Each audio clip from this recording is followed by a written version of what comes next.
pense qu'on va pouvoir commencer. Voilà, les nouveaux arrivants vont nous rejoindre au fur et à mesure. Bienvenue à tous pour ce webinaire Action en prévention sur la thématique des RPS, pour anticiper les risques et préserver vos équipes. Je vais commencer par me présenter puisque je ne vous connais pas tous. Je suis Elodie et je suis conseillère prévention santé chez Montmartin depuis 3 ans. Donc, j'accompagne nos clients sur la mise en place d'actions de prévention santé pour répondre à des enjeux spécifiques en fonction des organisations. Et justement, cette initiative de webinaire Action en prévention est née d'un constat que l'on a, Camille et moi, lorsqu'on rencontre nos clients. C'est que voilà, vous venez vers nous avec des besoins, des enjeux, mais parfois, voilà, c'est un petit peu compliqué de savoir par où commencer. Vous êtes aussi confronté voilà, à toutes sortes d'enjeux avec une idée générale de ce que vous aimeriez réaliser, mais sans savoir réellement comment structurer votre stratégie. Et donc, nous, on est là pour vous accompagner sur les bons formats, les bons sujets, parce qu'on sait ce qui fonctionne aussi d'expérience avec vos métiers et vos organisations. Mais nos véritables experts, ce sont nos intervenants qui, du coup, que vous rencontrez un peu plus tard, une fois que le projet est déjà mis en route. Donc, l'idée vraiment de ces rendez-vous actions en prévention qui vont avoir lieu chaque mois, c'est de faire en sorte que vous puissiez rencontrer nos experts, que vous puissiez échanger avec eux, que ce soit un espace d'échange et de réflexion. Et qu'on puisse mettre à disposition pour vous des pistes concrètes, que vous puissiez apercevoir déjà des solutions, on l'espère, à l'issue de ces rendez-vous, pour mettre en place ensuite un projet par la suite. Donc aujourd'hui, on va parler des RPS, mais je vous présente quand même dès maintenant le programme des prochains rendez-vous. Le mois prochain, le 20 mars, ce sera sur l'ergonomie et sur les troubles musculo-squelettiques. Donc si le sujet vous intéresse, vous pouvez déjà le noter dans vos agendas. Et puis on va de toute façon vous envoyer aussi la présentation du jour. Vous retrouverez ce calendrier et il est aussi à retrouver sur le site Montmartin. Alors, donc aujourd'hui, les risques psychosociaux, pourquoi on démarre cette série de webinaires Action en prévention par ce sujet? Pourquoi celui-ci et pas un autre? Les RPS, c'est un enjeu majeur dans de nombreuses entreprises. Vous n'êtes certainement pas là aujourd'hui par hasard. C'est un sujet qui concerne tout le monde et qui a un très fort impact sur la santé des collaborateurs parce que qui dit RPS dit santé mentale aussi. Donc, ça a un impact sur la santé de vos collaborateurs, sur la performance de vos équipes. Nous, c'est vraiment tout l'enjeu de Montmartin depuis 7 ans maintenant. C'est justement de pouvoir prévenir la santé des salariés et garantir aussi la performance de vos équipes. Donc voilà pourquoi déjà en premier lieu. Et puis ensuite, vous le savez, la santé mentale a aussi été décrétée grande cause nationale en 2025 par notre gouvernement. Donc, le décréter, c'est une chose, mais mettre en place des actions en face, c'en est une autre. Donc, c'est bien pour ça aussi qu'on veut vous proposer un espace d'échange pour pouvoir voir quoi mettre en face en termes d'action. Donc, les objectifs de cette session, ça va être de passer de la prise de conscience à des actions, de pouvoir échanger avec notre experte, que je suis ravie d'accueillir sur ce webinaire, donc Leïla, qui est psychologue du travail, coach certifié, experte en accompagnement, notamment sur la partie RPS, hein, bien entendu, et plus particulièrement sur la thématique de la santé au travail. Et donc, Leïla est également formatrice. Donc, je vais lui laisser la parole dans un très bref instant. Et juste avant ça, on aimerait, donc vous allez voir, on vous l'a dit, hein, c'est un espace d'échange, vous laisser la parole à plusieurs moments dans ce webinaire. On va commencer par un petit sondage, juste pour savoir un peu qui vous êtes, apprendre à vous connaître, parce qu'on ne vous connaît pas tous. On va mettre dans le chat un sondage, voilà, pour juste savoir de quel secteur d'entreprise vous venez et quel rôle vous avez dans votre entreprise. Je vous laisse un petit instant pour pouvoir répondre à ces questions. Voilà, donc là, vous le voyez dans le chat, normalement, pouvez cliquer sur une ou plusieurs plusieurs réponses. Si vous ne trouvez pas votre bonheur, vous pouvez ajouter aussi voilà, un petit mot qui vous va au mieux. En tout cas, voilà, l'idée, c'est qu'on puisse avoir une petite idée de qui vous êtes aujourd'hui, s'il vous plaît.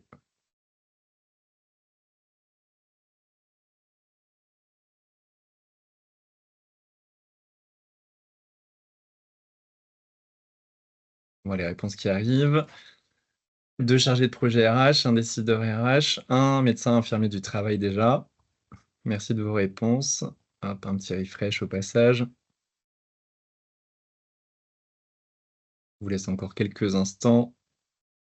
Et de 7 réponses, on passe à 4 chargés de prévention, chargés de projet RH, prévention, QVCT, super. Merci pour vos réponses. Un opérationnel curieux du sujet, très bien. Tout le monde est le bienvenu.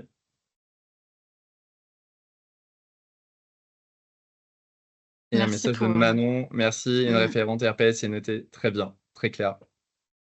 Merci, Merci pour merci vos pour vos réponses. retours. On va vous redonner, la parole encore un petit peu après dans le webinaire. On ne peut pas commencer à parler de risques psychosociaux sans, expliquer un peu, ce que c'est. On n'a pas tous le même niveau de connaissance d'ailleurs, sur le sujet, donc l'idée c'est qu'on puisse démarrer, cette session de piste de réflexion tous sur la même base et donc là, je vais laisser justement la parole à l'experte sur le sujet pour, nous expliquer, ce que sont les RPS. Leïla, on t'écoute. Merci Elodie. Donc bonjour à tous. Je suis ravie de voir qu'effectivement ce sujet représente un engouement, parce que je vois pas mal de personnes qui sont connectées ce midi, donc c'est très bien. Donc sur les RPS, effectivement, ce qui est important, c'est d'avoir plus une notion de ce que sont les RPS exactement. Donc, alors la définition, on va dire officielle, hein, qui est celle effectivement du rapport GOLAC, hein, c'est là tout a démarré. Alors les RPS sont des risques, donc à la fois pour la santé, donc mentale, physique et sociale, qui sont engendrés donc à la fois par les conditions d'emploi, donc qu'on va retrouver dans l'entreprise, par les facteurs organisationnels et aussi du coup relationnels, et qui vont être susceptibles d'engendrer du coup d'interagir avec le fonctionnement mental. Donc quand on parle de RPS, il y a 3 principales catégories. On va retrouver le stress, et on va retrouver les violences. Et dans ces violences, on a à la fois les violences externes et à la fois les violences internes. Donc violences externes, c'est celles qui sont commises par des personnes extérieures à l'entreprise, et internes, celles qui sont commises par des personnes internes à l'entreprise, tout simplement. Et c'est dans cette catégorie de violence qu'on va retrouver notamment tout ce qui concerne le harcèlement moral et sexuel. Donc ça, c'est pour la définition. Au niveau des manifestations, alors je ne sais pas s'il y avait les facteurs de risque. Excuse-moi, Elodie. Oui, je vais Ouais, les voilà, remettre à merci. l'écran. Merci. Donc effectivement, quand on parle de RPS, on parle de facteurs de risque, et c'est ceux-là qui sont importants effectivement à identifier. Donc ça, c'est pareil, c'est les 6 facteurs de risque qu'on retrouve beaucoup quand on travaille sur les RPS, et qui sont aussi les facteurs qu'on appelle GOLAC. Et en fait, on va retrouver donc l'intensité et le temps de travail, donc tout ce qui va concerner la charge de travail, les horaires, voilà, tout ce qui va être un petit peu injonction contradictoire aussi qu'on peut retrouver parfois. On va avoir les exigences émotionnelles, hein, c'est-à-dire que là, effectivement, c'est tous les métiers qui sont en général en contact avec du public ou des clients, où on va être effectivement en contact permanent avec la souffrance et la détresse humaine par rapport au métier. Et on a l'exigence de cacher ses émotions, c'est le fameux poker face.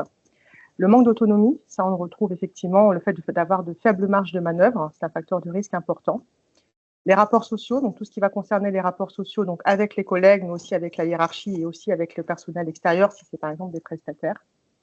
Les conflits de valeurs, c'est-à-dire qu'on n'a plus la capacité à être fier de son travail à la fin de la journée et d'avoir ce sentiment d'utilité et de fierté. On a l'impression de ne pas faire un travail de qualité. Et l'insécurité de la situation de travail, c'est tout ce qui va concerner la peur de perdre son travail, ou pour des personnes qui sont par exemple en statut précaire, en CDD ou intérim, voilà, c'est un facteur de risque aussi qu'on va retrouver. Donc, par rapport aux manifestations, effectivement, donc, des RPS, donc, ce qu'on voit souvent, ce sont les conséquences, finalement, des RPS. Et elles peuvent effectivement être à plusieurs niveaux. On va les retrouver principalement au niveau individuel au démarrage. Souvent, ça commence par de l'individuel, où on va avoir effectivement des troubles physiques qui vont se manifester. Ça peut être des troubles du sommeil, ça peut être des TMS, justement, ça peut aller jusqu'à des maladies cardiovasculaires. On peut avoir aussi des troubles émotionnels avec de l'anxiété qui va commencer à se manifester, de l'irritabilité aussi, des personnes qui sont plus irritables.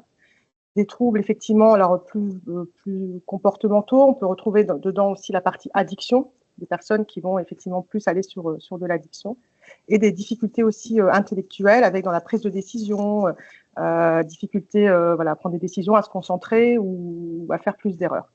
On va le retrouver aussi les conséquences sur le collectif, ça c'est important, puisque les relations du coup vont être dégradées, il va y avoir plus de tension, plus d'isolement aussi, moins de cohésion d'équipe également. On les retrouve aussi effectivement sur l'organisation en tant que telle, donc vraiment sur le travail, où là on va avoir une baisse de la performance, une baisse de la créativité, une dégradation du climat social, par exemple, de l'absentéisme aussi, du présentéisme, qui est une autre facette. Et on a aussi des conséquences sur l'écosystème même de la personne, puisque tout ça, ça va avoir un impact sur la vie personnelle de la personne, notamment dans sa relation sociale ou sa vie familiale. Et on les retrouve aussi sur la collectivité, dont on fait tous partie, effectivement, puisque c'est un coût. Et effectivement, on a un coût, par exemple, pour tout ce qui concerne la CPAM, principalement, où on a, là, les derniers chiffres qui étaient sortis, c'est que ça coûte entre 1,9 et 3 milliards par an, quand on compte effectivement tout ce qui est prise en charge, hospitalisation, arrêt maladie, médicaments, etc. Donc, c'est un vrai coût aussi pour la société et c'est important d'en prendre conscience. Donc, oui, excuse-moi. Non, vas-y, je t'en prie. Du coup, effectivement, alors pourquoi agir? Effectivement, mais il y a une responsabilité, ça on va le voir là lors de ce webinaire, une vraie responsabilité déjà humaine, voilà, et effectivement et légale, puisqu'effectivement un environnement de travail sain, ben, effectivement, c'est signe de performance et d'engagement des salariés. Et ce qu'on va voir justement là dans le webinaire, c'est tout ce qui est signaux d'alerte. Donc là, je vous ai montré les conséquences, donc c'est un peu la partie visible de l'iceberg. Les signaux d'alerte, on est à la limite, on va dire, voilà, avant d'avoir ces troubles, il y a des signaux d'alerte et c'est ça qui est important de connaître et d'identifier. Voilà, et effectivement, que vous ayez conscience de ce qui peut être mis en place finalement pour que si effectivement vous mettez en place une politique de prévention, quels sont les bienfaits derrière que vous pouvez avoir pour vos salariés et pour votre entreprise. Tout à fait. Oui, on va aborder toute cette partie solution juste après. Merci beaucoup Leïla déjà pour ces définitions. J'espère que c'est plus clair pour tout le monde. Et puis n'hésitez pas, à la fin, il y aura un moment aussi de partage de questions et réponses. Vous pouvez aussi interagir hein, dans le chat. Alors, on va compléter aussi ces définitions par quelques chiffres clés pour prendre conscience aussi de cet enjeu. Donc, on a des chiffres aujourd'hui qui sont issus du baromètre empreinte humaine et qui datent de 2024, donc assez récent. Hein. 8 salariés sur 10 estiment que leur situation de détresse psychologique est en partie due et liée au travail. Donc, c'est quand même énorme. On voit le rôle voilà, du travail et de l'organisation du travail dans la santé mentale des collaborateurs. 42% des salariés sont en détresse psychologique et 15% se disent en détresse psychologique élevée. Donc voilà, c'est un chiffre en plus qui monte. En termes de stress aussi, justement, qui est un des facteurs et impacte les RPS, on a 61% des Français qui se sentent très régulièrement stressés toutes les semaines. Et ce chiffre est d'autant plus important que voilà, en fonction du niveau de hiérarchie aussi des collaborateurs. Donc, ça passe à 70% pour les cadres et 64% pour les managers. Donc, c'est un sujet qui concerne tout le monde et on va voir justement en quoi comment on peut y répondre. Donc justement, l'intérêt de mettre en place des actions, c'est aussi de constater, comme 61% des entreprises qui ont pu instaurer des politiques de QVCT face à ces enjeux, de constater que ça a un effet positif sur la santé mentale des salariés. Et donc nous, c'est tout ce sur quoi on travaille déjà depuis 7 ans, depuis la création de Montmartin. Donc pour que si chacun puisse savoir qui nous sommes, on fait un petit rappel ici. Notre approche de la prévention repose sur 3 piliers santé principaux que vous voyez ici à l'écran. Donc le pilier corporel, le pilier émotionnel et le pilier nutritionnel. On croit très fort en la complémentarité de ces 3 enjeux, de ces 3 piliers santé et on a des experts, une centaine d'experts présents sur toute la France pour intervenir face aux enjeux de troubles musculo-squelettiques, de santé mentale et RPS, d'hygiène de vie et d'addiction. On a vu d'ailleurs que ça pouvait être une conséquence des RPS. On va aussi pouvoir vous accompagner sur tous les enjeux liés à la sécurité au travail et sur des sujets de santé publique. Voilà, comme Octobre Rose, l'endométriose par exemple. Donc c'était aussi, très important pour nous, d'avoir une validation scientifique de tous les contenus qu'on vous propose, puisque nos intervenants sont, essentiellement des sophrologues, psychologues du travail, hypnothérapeutes, ça peut être aussi des ostéopathes, ergonomes, nutritionnistes. Et donc, comme on parle de santé, on veut vous garantir, une qualité d'information. C'est la raison pour laquelle on a constitué un comité scientifique qui est composé de médecins, donc médecins du travail, médecins préventeurs, médecins de ville, qui, tamponnent, systématiquement tous les sujets qui vont ensuite être, déployés chez vous. Et donc, comment on intervient ensuite, chez vous avec ces piliers et sur ces enjeux? Donc on vous propose différents formats, du présentiel, du visio, de l'hybride pour répondre aux différents types d'organisations que vous pouvez avoir aussi, hein. Et sur les formats, donc on va avoir de l'atelier d'une heure qui est quand même notre format, notre produit phare depuis 7 ans. De la sensibilisation donc d'une heure ou des choses beaucoup plus dans le détail et voilà, beaucoup plus poussées, avec de la formation à la journée, des journées thématiques aussi un peu plus événementielles et notre plateforme pour faire, le lien, avec toutes ces actions ponctuelles tout au long de l'année, pour vous garantir aussi une certaine culture prévention santé, au sein de vos équipes. Alors, on va vous laisser à nouveau la parole juste avant de passer, aux pistes, voilà, de solutions en ce qui concerne les RPS. Est-ce que vous pourriez nous dire à présent dans le sondage, hem, un petit peu plus où vous en êtes par rapport, aux RPS aujourd'hui et qu'on puisse comprendre aussi un petit peu quelles sont vos attentes par rapport, à votre participation du jour? Donc ça se passe à nouveau sur le chat, hein. Vous avez, Ouais, tout à fait. nouvelle box qui s'est ouverte et on vous laisse pouvoir cliquer. Vous pouvez si vous ne trouvez pas aussi votre bonheur, hein, toujours vous pouvez ajouter une réponse, complémentaire. Voilà.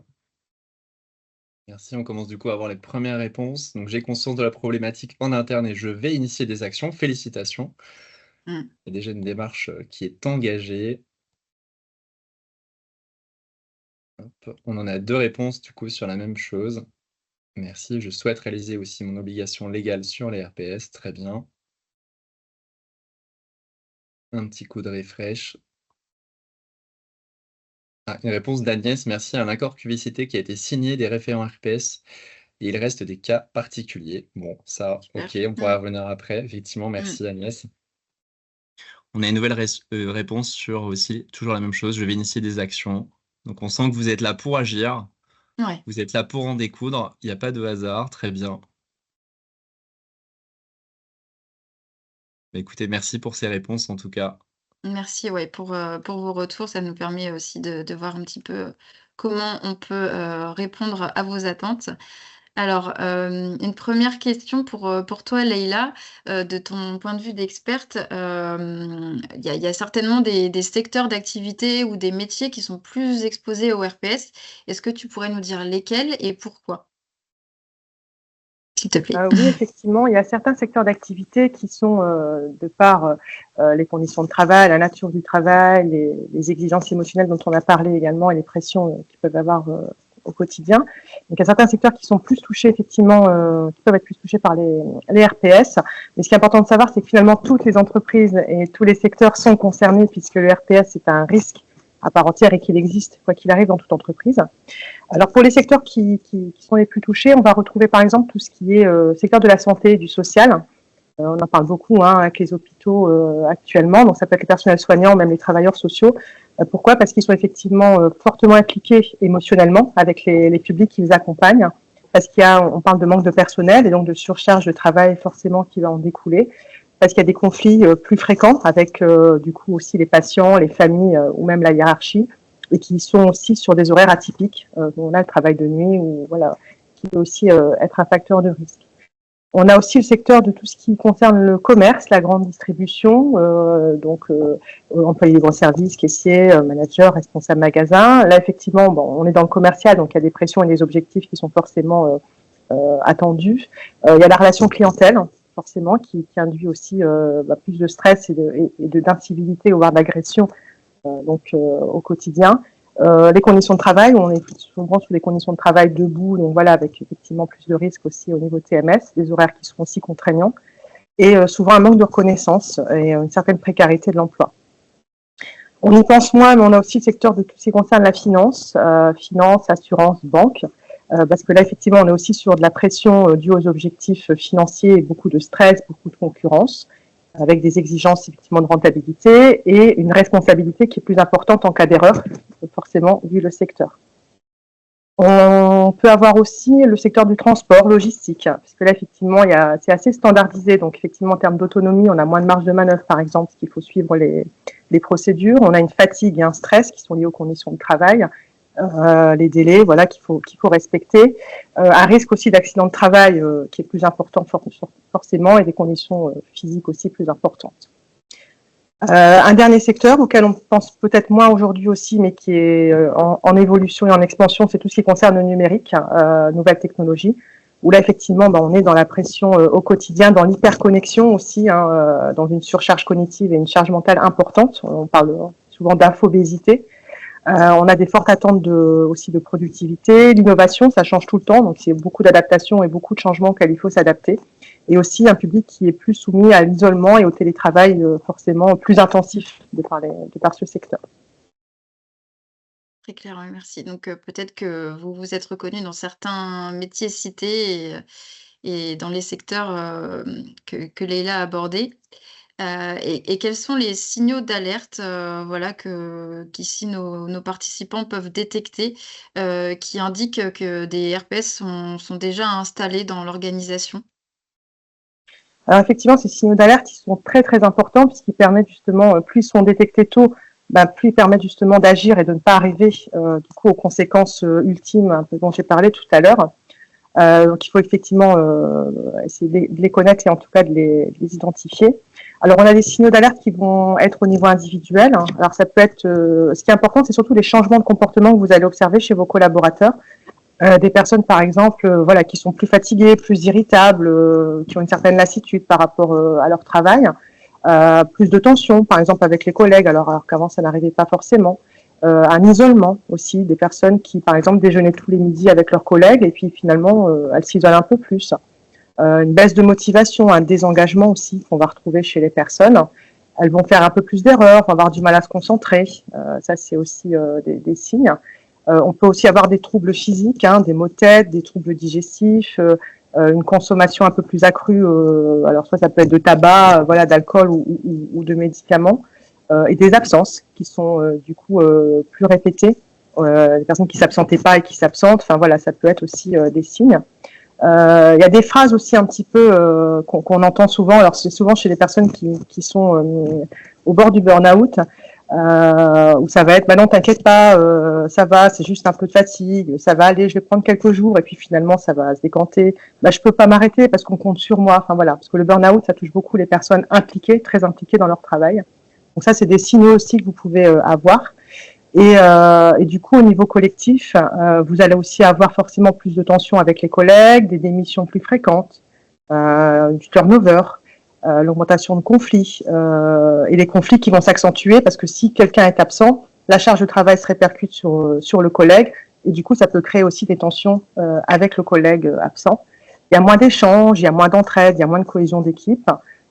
Et ça peut aussi être des signaux, des personnes qui vont demander à être mutées d'un service à l'autre ou qui veulent changer de métier. Enfin, voilà, c'est tous des signaux que vous pouvez avoir au niveau en tout cas individuel et collectif, c'est les deux.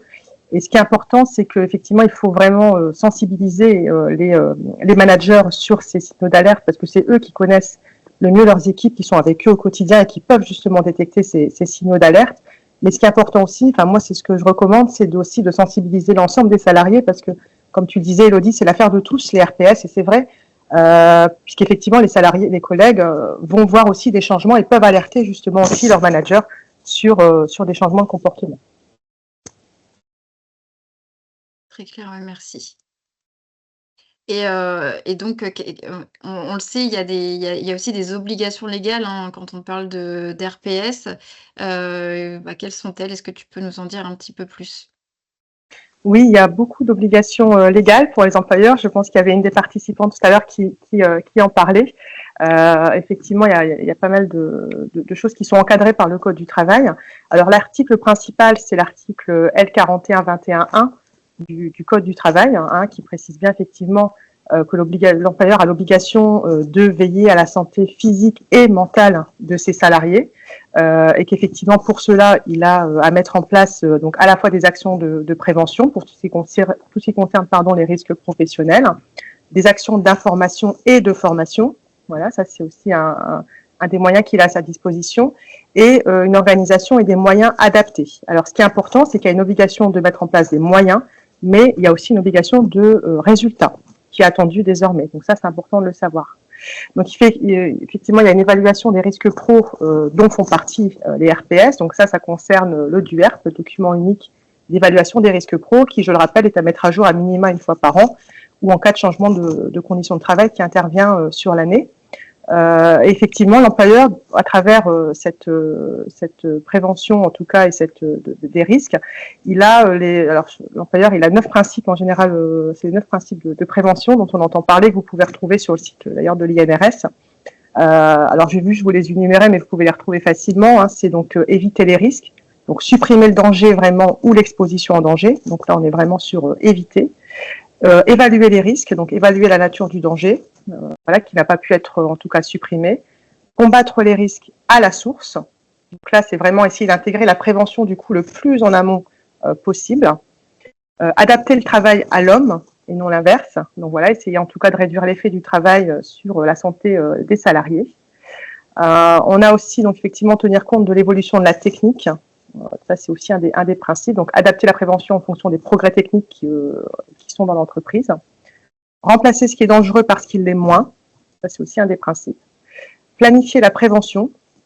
Donc, établir un plan de prévention, hein, finalement, sur ces risques. Donner la priorité aux mesures donc, de protection collective par rapport à l'individuel, quand on peut. Et donner des instructions donc, appropriées aux salariés. Donc, former les salariés sur cette question des risques auxquels ils peuvent être confrontés effectivement dans leur métier. Donc effectivement, tout manquement à ces obligations, ce qui est important, c'est qu'on engage la faute inexcusable du coup de l'employeur. Donc effectivement, c'est quelque chose qui est très important à connaître. Donc effectivement, comme il a des mesures à prendre en place et il a conscience du danger, on considère effectivement que l'employeur est responsable. Du coup, en tout cas, que ça constitue une faute inexcusable.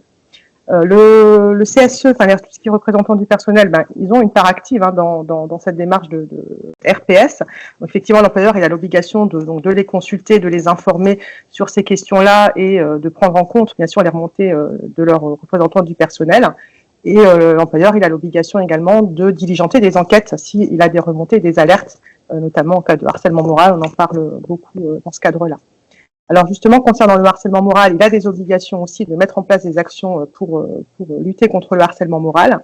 Donc là, c'est l'article L1152.1 du Code du travail, donc avec la définition du harcèlement moral. Donc aucun salarié ne doit subir les agissements répétés de harcèlement moral qui ont pour objet ou pour effet une dégradation de ses conditions de travail, susceptible de porter atteinte à ses droits et à sa dignité, ça c'est important, et d'altérer sa santé physique ou mentale, ou de compromettre son avenir professionnel. Et là, effectivement, donc là, l'employeur il a l'obligation aussi de mettre en place des actions de formation, de sensibilisation, de réagir rapidement en cas d'alerte et de désigner aussi un référent harcèlement moral et sexuel. Ça, je vous engage aussi, je vous invite aussi, selon la taille de votre entreprise, à aller voir les obligations parce qu'elles diffèrent selon la taille de l'entreprise. Donc ça, c'est important que chacun puisse connaître ses obligations selon la taille de l'entreprise. Alors bien sûr, après, on a les articles qui concernent le harcèlement sexuel, les agissements sexistes également. Donc, ce qui est important de savoir, c'est que ces obligations, si elles ne sont pas respectées, il y a des sanctions qui peuvent aller effectivement très très loin. On a des sanctions pénales, puisque effectivement, il y a par exemple, le harcèlement, ça peut effectivement aller jusqu'au pénal. Donc, ça peut aller jusqu'à 3 ans d'emprisonnement et 75 000 € d'amende. en cas de mise en danger des salariés. Il peut y avoir des sanctions civiles, donc verser des dommages et intérêts aux salariés qui sont victimes de souffrance au travail. Ça peut être le cas par exemple pour des procès prud'hommes. Et vous pouvez aussi avoir des sanctions administratives, puisque du coup l'inspection du travail peut aussi intervenir en cas d'alerte et de contrôle, et du coup infliger aussi des amendes aux employeurs du coup qui ne respectent pas ces obligations. Ok. Bon, le cadre est posé, hein, Leïla. Oui. Oui. Je ne veux pas faire peur, hein, mais en tout cas, voilà, c'est la réalité. Oui, non, mais c'est important de le rappeler tout de même. Du coup, face à ça, bon, tu as répondu déjà en partie, hein, mais quel rôle les décideurs doivent jouer, hein, parce qu'on ne dit pas juste peuvent, mais doivent jouer, puisqu'il y a une obligation légale dans la prévention des RPS? Pour moi, les décideurs, ils ont vraiment un rôle crucial, ils ont vraiment un rôle décisif finalement dans cette démarche de prévention pour qu'elle soit efficace et qu'elle soit pérenne, puisqu'en fait, c'est du décideur que tout doit partir finalement. C'est lui qui doit impulser déjà le projet et du coup la prise en charge de ce dossier RPS et risque professionnel bien sûr, mais RPS. Donc, il doit effectivement être convaincu déjà. Je dirais la première chose, c'est d'être convaincu lui-même pour porter le projet, prendre en main ce projet et donc impliquer aussi les acteurs du coup pour l'aider, parce qu'il n'est pas tout seul hein, dans cette démarche RPS. Il y a des acteurs sur lesquels il peut aussi s'appuyer. Ils doivent effectivement mettre en place des procédures aussi, des politiques de prévention. Voilà, qu'est-ce qui est disponible, qui sont les référents, par exemple. Enfin, voilà, il y a toutes des questions de procédure là-dessus aussi à établir. Qui est responsable de quoi finalement dans l'entreprise? Ça, c'est important que les salariés l'identifient. Et surtout, c'est lui qui va pouvoir allouer les ressources nécessaires pour mener justement une politique de prévention efficace. Donc effectivement, il est aussi décideur pour ces actions-là. Il est aussi important qu'il communique du coup beaucoup sur la santé au travail et qu'il en parle, d'essayer d'en parler de façon un peu déstigmatisante, voilà, parce que ça fait toujours peur quand on parle de RPS. Donc effectivement communiquer sur voilà la santé au travail et sur les effets du bien-être. Donc effectivement ça peut être donner des instructions, soutenir aussi et surtout avoir toujours un œil sur les indicateurs en fait un petit peu RH. Là, je pense qu'il y a des personnes qui sont dans les ressources humaines justement là aujourd'hui avec nous. Il y a des indicateurs qui est important de connaître et de voir leur évolution, parce que ça aussi ça fait partie des signaux d'alerte. Donc avoir toujours un œil dessus et du coup pouvoir aussi soutenir à terme, en tout cas avoir un engagement sur le long terme. En tout cas, quand on parle de RPS, on sait que c'est un chemin quand même qui prend du temps et du coup voilà de maintenir en tout cas ce cap par rapport à cette démarche et surtout de réagir aussi, ça c'est aussi son rôle, c'est de réagir en cas d'alerte assez rapidement et de protéger les salariés impliqués. Très clair, merci. Et donc justement, tu disais, agir. Parfois, ce qu'on peut entendre aussi, chez nos clients quand on évoque ce sujet, c'est la peur un petit peu aussi de l'aborder parce que, ça va nous submerger d'un coup. On se dit: «Bah, oui, mais il faut d'abord que je forme mes managers, mes RH parce qu'après, on va leur poser des questions». On a un petit peu peur, voilà, que ça nous dépasse, comme si on ouvrait un peu, la boîte de Pandore. Donc voilà, on peut comprendre, hein, que ce soit une inquiétude et aussi un besoin de bien faire les choses dans le bon ordre. Mais qu'est-ce que tu répondrais, toi, à ces personnes qui finalement ont peur d'aborder le sujet? Alors effectivement, tu as raison Élodie sur ce point, c'est que cette peur, elle est légitime. Moi, je l'ai beaucoup entendue au démarrage dans mes interventions quand je parlais avec les employeurs du coup en disant mais oui, mais si vous commencez à parler de ça, il n'y a personne qui en parle et du coup quand vous allez en parler, tout le monde du coup va être victime de souffrance au travail. Donc voilà, c'est effectivement la peur d'ouvrir cette fameuse boîte de Pandore.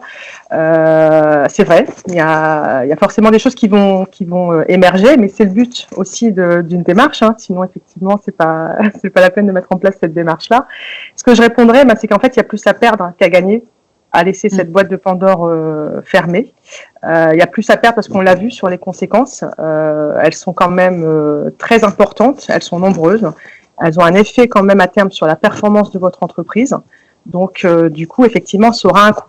Ça coûtera beaucoup plus cher que de mettre en place une démarche de prévention ou de formation ou de choses qui peuvent être mises en place. Et c'est aussi votre responsabilité, on en a parlé juste avant, donc c'est aussi vos obligations en tant qu'employeur et les risques que vous prenez. Donc effectivement, il y a beaucoup à perdre en la laissant effectivement fermée. Alors, je peux vous redonner quelques chiffres, effectivement, sur les troubles psychologiques. C'est quand même la cause numéro 1 aujourd'hui des arrêts de travail. Et pour un dernier baromètre qui était sorti là en fin 2023 avec Malakoff Humanis, le coût pour un employeur d'un salarié qui est absent, c'est à minima 3 000 € par an et par salarié. Donc effectivement, parce que quand un salarié est absent, il faut le remplacer, donc c'est un coût, ou alors il faut en tout cas déléguer la charge de travail, ce qui aura un coût, comme on l'a vu à terme, pour les autres salariés qui du coup seront aussi victimes de surcharge de travail avec les effets qu'on connaît. Très clair, ouais. Merci. Et quels résultats on peut constater dès lors que l'on met en place des actions de prévention des RPS? Alors les résultats, ils sont quand même assez effectivement concrets, ils sont mesurables justement, ça c'est aussi important, et ils sont très nombreux, effectivement. Alors le premier effet, je dirais, qui est quand même le plus important, en tout cas à mon sens, c'est que ça améliore nettement la santé physique et mentale des salariés et leur bien-être, donc ça c'est quand même le plus important. Ils retrouvent quand même le plaisir de venir au travail.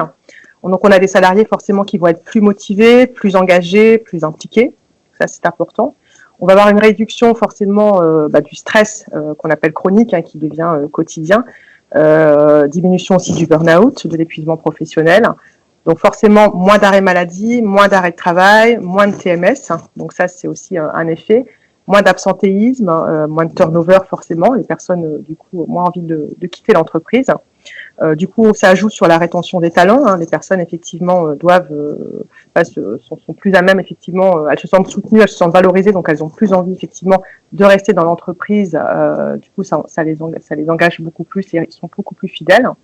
Ça renforce aussi tout ce qui concerne la cohésion d'équipe, l'ambiance au travail, le dialogue social aussi qui s'améliore. Ça, c'est aussi important pour une entreprise. Effectivement, un renforcement de la marque employeur, ça c'est important. Donc là, effectivement, les salariés vont plus facilement parler de votre entreprise et la recommander auprès d'autres salariés. Donc c'est bénéfique à la fois pour les salariés, mais aussi pour vous, pour l'entreprise et pour la performance de votre entreprise. Super, et on va voir justement quelles actions on peut mettre en place. On disait face à cette boîte de Pandore qu'on ouvre, par où commencer parfois. Est-ce que tu peux nous donner quelques pistes pour commencer à initier une démarche, voilà, dans les premiers pas, et avec quels outils on peut faire ça? Oui, effectivement, toute entreprise peut démarrer sur quelques actions, utiliser quelques outils en tout cas pour démarrer cette démarche de prévention. Alors je dirais la première chose, c'est d'être, comme on l'a dit, donc attentif aux signaux d'alerte, par rapport aux risques psychosociaux, et d'agir du coup le plus en amont possible pour éviter que ça aille trop loin. Et surtout être à l'écoute des salariés, ça c'est important. Alors ça peut être par exemple mettre en place un temps de parole en petits groupes de salariés avec leur manager, pour échanger. Ça peut être discuter, partager des bonnes pratiques, discuter un petit peu de leurs problématiques, les points d'amélioration, réfléchir ensemble sur des solutions qui peuvent être apportées, puisque les salariés sont les mieux placés en général pour parler de leur vécu et trouver des solutions. Moi, j'ai beaucoup vu dans le cadre d'interventions. Donc d'encourager le dialogue, ça c'est important. On peut avoir quelqu'un qui est référent, qui peut être référent bien-être, qui peut être identifié comme une personne de confiance à qui les salariés vont pouvoir du coup s'adresser dans un premier temps pour en parler, pour remonter les infos.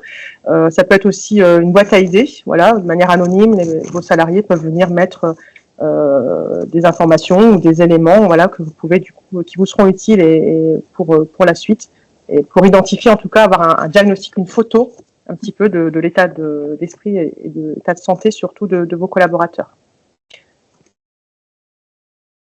Oui, donc ça peut être aussi effectivement identifier des personnes qui seront sponsors d'un projet RPS. Donc ça peut être quelqu'un qui un référent bien-être, un référent santé, vous trouverez le nom qui vous convient, mais en tout cas quelqu'un qui puisse un petit peu être identifié, porteur, relais en tout cas, identifié dans l'entreprise.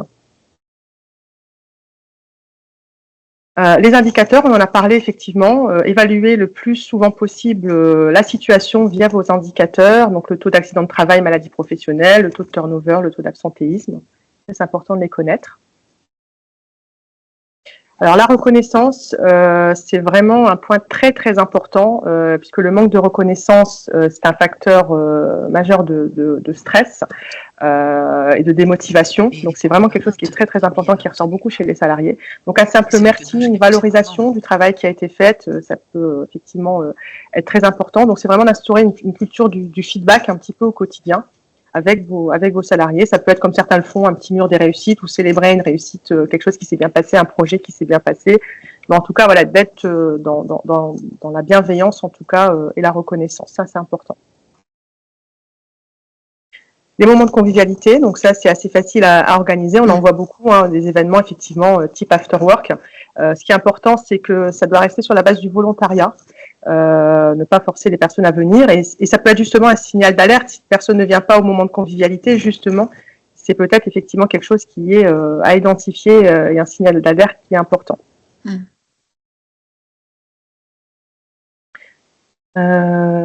C'était tout, je crois. Oui, non, pardon.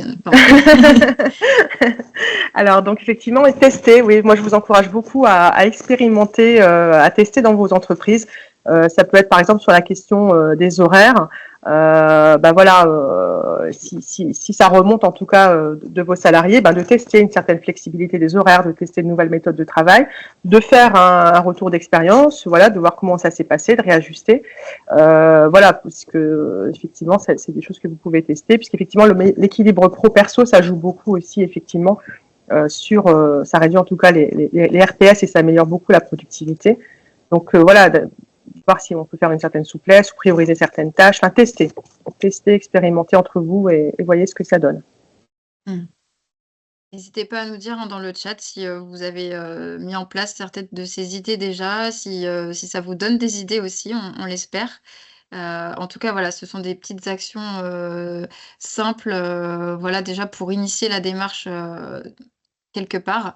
Merci Leïla déjà pour ces pistes, et on va voir par la suite comment on peut vous accompagner encore un peu plus loin. D'ailleurs, quand on parle de prévention des RPS, il y a 3 niveaux différents à distinguer. Je ne sais pas si vous les connaissez? Donc il y a la prévention primaire qui agit vraiment à la racine pour éviter que des risques psychosociaux ne s'installent. On va agir sur les causes et les facteurs dont on a parlé tout à l'heure. Donc à ce niveau-là, il peut être bien justement de mettre en place un diagnostic pour être vraiment bien en amont. Ensuite, on a la prévention secondaire qui va là intervenir quand quelque chose est déjà un peu installé, et on va veiller du coup à limiter ces risques, à les corriger et à outiller vos collaborateurs pour faire face ou réduire les effets. Donc à ce titre, là, on peut vous accompagner sur des ateliers de sensibilisation d'1 heure ou sur des formations en fonction du temps que vous avez à disposition et du budget aussi, bien sûr. Et puis, on peut aussi mettre en place des séminaires qui visent à agir sur tout ça.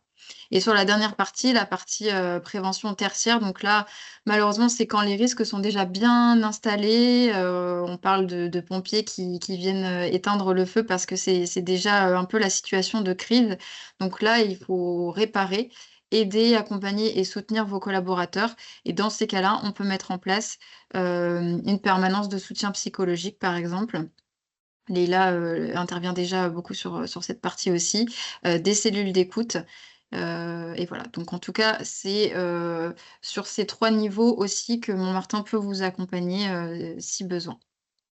On avait un partage d'Agnès qui nous validait effectivement que des ajustements sont pratiqués dans son entreprise selon la situation des collaborateurs pour évidemment booster l'équilibre vie pro-perso. Donc ça, c'est intéressant Super, ouais, comme Très bien. partage. Mmh. Merci Manon pour votre Merci. participation. Oui, Et on avait merci. justement un dernier petit sondage à vous partager. Oui, il arrive, voilà, toujours dans le chat, pour répondre à quelques questions et nous dire un petit peu où vous en êtes par rapport à ces différents niveaux de prévention. Où est-ce que vous vous situez dans votre entreprise? Toujours la même chose dans le chat et vous pouvez aussi laisser une réponse, l'écrire en plus si vous le souhaitez. Voilà, c'est la dernière partie. Alors, du coup, on a 2 réponses. Des diagnostics ont été ou vont être mis en place. Et du coup, on a une autre réponse sur: «Nous avons réalisé déjà donc des actions de sensibilisation pour donner des outils aux collaborateurs». Voilà, donc on voit qu'il y a déjà des choses qui sont, ou qui vont être, mises en place, donc félicitations aussi. Oui. Est-ce qu'il y a d'autres personnes qui sont en train de participer ou je passe à la suite? Oui, je pense qu'on peut passer à la suite. Merci OK. pour vos réponses. Il nous reste un petit quart d'heure, pour pouvoir vous laisser aussi la parole à la fin, donc je vais passer assez vite sur la suite. Donc, on vous a parlé de prévention, primaire, donc sur l'axe diagnostic. Donc sachez qu'on peut mettre en place, ce type d'intervention avec, notre experte ou nos experts, voilà, en RPS. Donc là, il s'agit, de pouvoir co-construire ensemble, aussi, une démarche, et cette co-construction, elle va passer par les différentes étapes clés que vous voyez ici à l'écran. Et qu'on va pouvoir un petit peu, choisir à la carte en fonction aussi de l'analyse, que fera notre experte. En tout cas, il faut, quand même prendre en compte que ce type, de démarche, voilà, le diagnostic se fait pas juste en 1 heure ou en une journée. Ça prend en moyenne entre 5 et 7 jours, hein, pour pouvoir faire un diagnostic complet. C'est ce que nous disait aussi Leïla, de ce qu'elle constatait. Donc voilà, à bien avoir en tête, mais c'est très important de commencer aussi par là pour ensuite, mettre en place, un véritable plan d'action.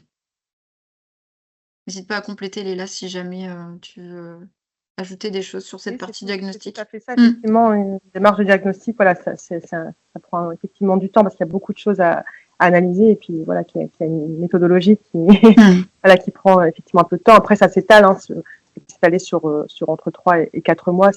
Voilà, c'est en fonction de. Aussi, on adapte toujours avec l'entreprise aussi avec laquelle on travaille en fonction, comme tu Mmh. sais préciser, de ces enjeux aussi. Voilà pour la partie, diagnostic. Ensuite, on peut vous accompagner sur la partie secondaire, sur du format à la journée, de formation. Donc là, vous avez quelques-unes des formations disponibles au catalogue Montmartin, sur, le sujet des risques psychosociaux de manière générale. Donc à savoir aussi qu'on préconise toujours, dans l'ordre des choses, de commencer par former votre comité de direction, puis vos managers et ensuite, l'ensemble de vos collaborateurs, pardon, dans cet ordre. C'est très important, voilà, pour que les messages, suivent et que ça soit envoyé aussi dans le bon sens, pour tous. Il y a également des formations sur, le harcèlement et le sexisme à votre disposition. Et puis, on parlait tout à l'heure, des métiers, confrontés en direct au public et qui sont aussi de plus en plus, victimes d'incivilité ou d'agression. Donc on dispense aussi des formations en ce sens pour, outiller vos collaborateurs. Des formats plutôt à la journée ici, hein. Et si vous avez déjà mis en place des formations et que vous voulez, continuer voilà, à développer une culture entreprise autour de tous ces sujets, ou si vous voulez commencer quelque part aussi par des petites actions, il y a également des ateliers d'1 heure, pour sensibiliser vos collaborateurs. Vous avez un petit échantillon ici à l'écran de ce qui est, disponible au catalogue.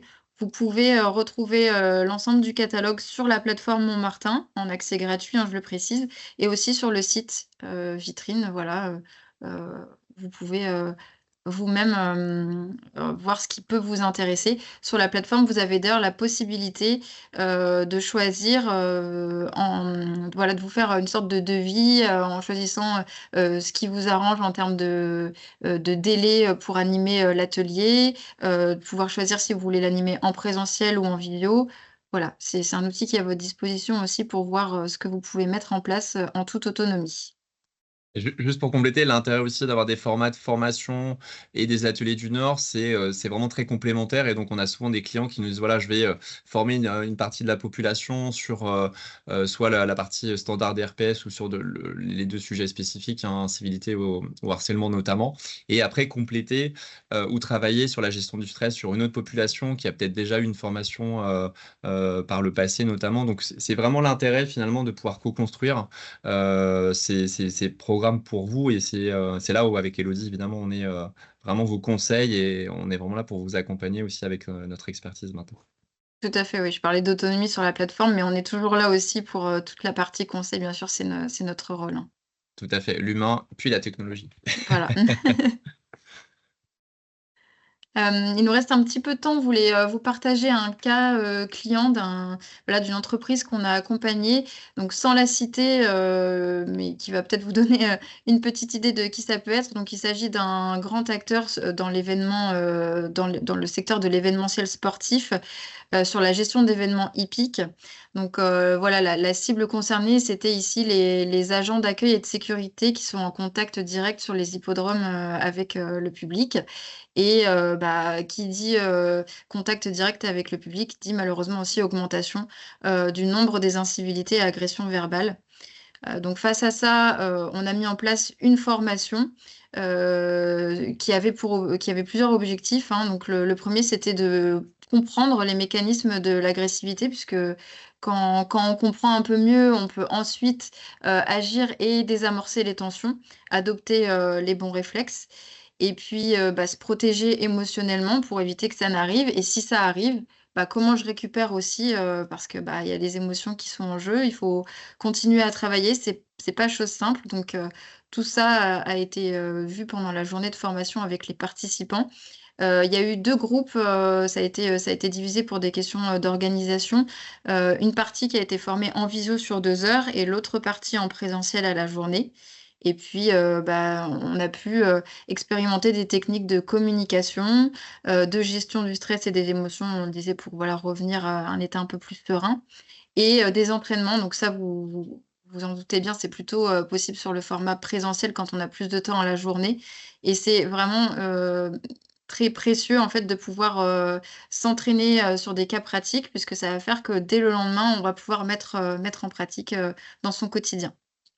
Et donc les résultats, obtenus, les retours des participants sont plutôt, positifs. Vous voyez ici à l'écran, 89 des participants ont vu l'utilité de cette formation et ont surtout soulevé le côté adapté aussi, à leur métier. Puisque à chaque fois dans les formations que l'on dispense, c'est pas juste un copier-coller, d'un client à un autre. Il y a une partie analyse et construction. On va adapter le support et le contenu de la formation en fonction de vos métiers et de ce que vous rencontrez comme problématique au quotidien. Et ça a été noté, de manière positive par les participants. Donc voilà, ils ont recommandé cette formation. Ils ont aussi apprécié pour ceux qui étaient à distance, de pouvoir participer dans le chat. Ça rend plus vivant aussi, le format, distanciel et puis, certains ont même été jusqu'à dire qu'il faudrait que cette formation soit intégrée, dans le parcours, d'intégration justement, des nouveaux arrivants. D'ailleurs, c'est le cas, hein, on est en train de le mettre en place sur 2025 aussi, c'est de pouvoir avoir des sessions, une fois qu'on a formé l'ensemble des équipes, de pouvoir avoir en général, on est sur, une passe, j'ai envie de dire, une formation tous les 6 mois, où on va apprendre, voilà, les derniers arrivants des 6 derniers mois et c'est aussi l'occasion de les mettre à jour, de les embarquer et c'est aussi valorisant pour votre marque employeur puisque ça permet de dire, voilà, quand on arrive, sans citer le nom de l'entreprise dans ma structure et je vais tout de suite t'accompagner puisqu'on sait que voilà, dans nos métiers, ces enjeux sont identifiés et donc ça fait partie de l'accompagnement de l'entreprise et de la valorisation pour, voilà, pour les nouveaux collaborateurs. Tout à fait. Donc, le webinaire va bientôt toucher à sa fin. On va pouvoir, poser des questions à Leïla sur le petit temps qu'il nous reste. Je vous remets ici à l'écran, le programme des prochains webinaires. Si vous souhaitez déjà vous inscrire à celui du 20 mars, on va vous mettre dans le chat aussi, le lien d'inscription. Et puis, moi, je reste à votre disposition si vous souhaitez qu'on échange, sur le sujet, des RPS pour mettre en place, des premières actions. Vous avez, le lien, vers mon agenda également, qui va être partagé. Vous avez mes coordonnées ici à l'écran.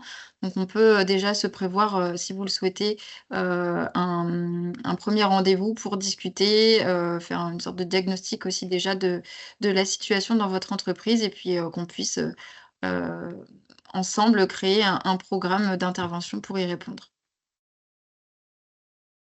Et Ouais. je vais vous laisser la main, si vous le souhaitez, pour poser vos questions à Leïla sur le temps qu'il nous reste. En tout cas, merci à tous pour votre participation. On était, très heureux de, bah, voilà, de vous avoir tous aujourd'hui, connectés. Il y aura un replay aussi, à disposition et Mmh. on espère, que tout le contenu de ce qu'on a vu aujourd'hui a pu, vous aider à percevoir déjà des pistes, et des solutions. On a un petit message, positif. Merci aussi Julie, de votre participation, qui dit qu'elle a beaucoup appris. Donc, voilà, c'est aussi Merci. important, puisqu'on est vraiment là pour vous apporter le plus d'informations, succinctes, synthétiques et claires. Donc c'est aussi un exercice et on le fait vraiment avec plaisir. Donc merci pour ces retours. Et merci. C'était l'objectif, ouais. Merci Sylvie pour, votre participation. Alors, je peux répondre en live, hein, on a une question d'Agnès. Merci aussi pour votre partage très sympathique. Du coup, effectivement, on va en fait mettre en ligne hein, le replay qui va être même public. Donc, il sera mis en ligne au plus tard la semaine prochaine, donc sur notamment YouTube et sur les réseaux. Donc, en tant que participant, vous allez recevoir vraiment la synthèse de tout ça. Et donc, du coup, bah, vous retrouverez aussi le PDF du support. On va vraiment tout partager. Donc, avec plaisir, si vous souhaitez le partager en interne pour votre autre référent PS, c'est tout à fait aussi l'objectif, hein, c'est que ça puisse se diffuser dans l'entreprise et qu'après, ça touche les bonnes personnes chez vous. Quand notamment vous avez une équipe dédiée ou que vous avez d'autres référents sur ces sujets-là. Et bah, après, si vous souhaitez évidemment prendre rendez-vous avec nous, vous avez en 2 clics le lien vers l'agenda d'Elodie aussi. Tout à fait. Merci encore aussi à Leïla, hein, pour tous Avec ces plaisir. précieux conseils aujourd'hui. Très heureuse d'être avec vous sur cette heure. Donc, et puis bravo aussi. Merci aux participants voilà, pour leur retour et du coup leur implication. Parce que voilà, Oui. on voit qu'il y a des choses qui sont en place et ça fait plaisir voilà, que ce sujet soit pris effectivement à cœur en tout cas et que les actions commencent à se mettre en place. Oui, c'était un très beau premier rendez-vous action en prévention et on espère vous voir aussi nombreux sur les prochains. Et félicitations pour le respect du timing. Ça va, vous c'est respecté. Puisqu'on est à l'heure pile. Il n'y a pas de nouvelles questions du coup dans le chat, hein? Non, a priori non. On OK. reste connecté en Bon, tout cas quelques c'est que instants. c'était très clair alors. Allez, les questions peuvent venir après, le temps de digérer, de décanter, ça peut venir aussi après, il n'y a pas de souci.